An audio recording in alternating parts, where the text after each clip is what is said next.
মহাদেবের এই মন্দিরে প্রতি 12 বছর অন্তর বজ্রপাত হয়। শিবলিঙ্গ টুকরো টুকরো হয়ে যায় মুহূর্তেই, তবে ভক্তদের কোনো ক্ষতি হয় না এবং ফের পূর্বাবস্থায় ফিরে আসে শিবলিঙ্গ। আদিকথার পাতায় আজ রইল অলৌকিক ঘটনায় ভরপুর কুল্লুর বিজলি মহাদেব মন্দিরের কথা। আমাদের আদিকথার পর্বগুলো যদি আপনাদের ভালো লেগে থাকে তাহলে সাবস্ক্রাইব করতে ভুলবেন না।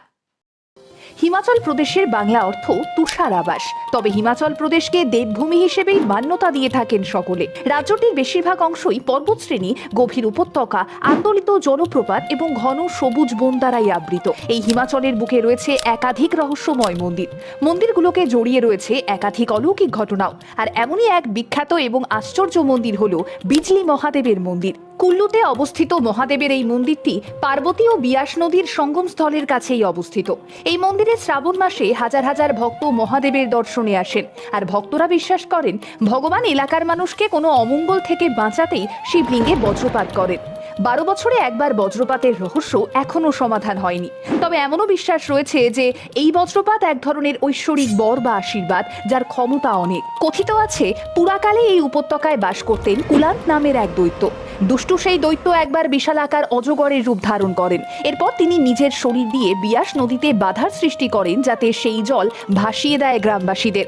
ভয়ঙ্কর দৈত্যের কার্যকলাপে ভীত ভক্তরা আকুল স্বরে এবার মহাদেবের শরণাপন্ন হন। ভক্তদের ডাকে আবির্ভূত হন ভোলে বাবা। তারপর নিজের ত্রিশূল দিয়ে বধ করেন কুলান্তকে। বিশালাকার সেই সাপ আকার নেয় পর্বতের।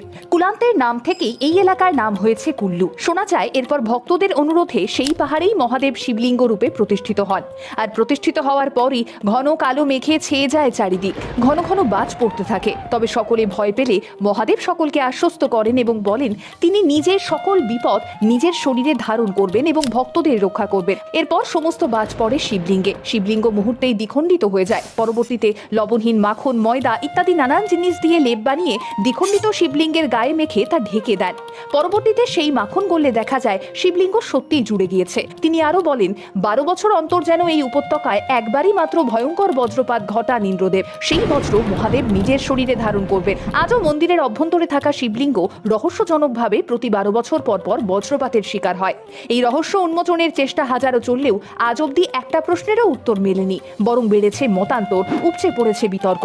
তবে শোনা যায় প্রতিবারই এই শিবলিঙ্গ টুকরো টুকরো হয়ে যাওয়ার পর মন্দিরের পুরোহিতরাই বিভিন্ন জিনিস দিয়ে যত্ন সহকারে সেই লেপ তৈরি করে তা দিয়েই একত্রিত করেন সেই টুকরোগুলোকে। আর কয়েক মাস পর শিবলিঙ্গ আবারও আগের মতোই আকার নেয়। আবারও ভক্তরা দুচোখ ভরেই দেখেন হিমাচলের বুকে বিজলি মন্দিরের গর্ভগৃহে দেবাদিদেব মহাদেবকে।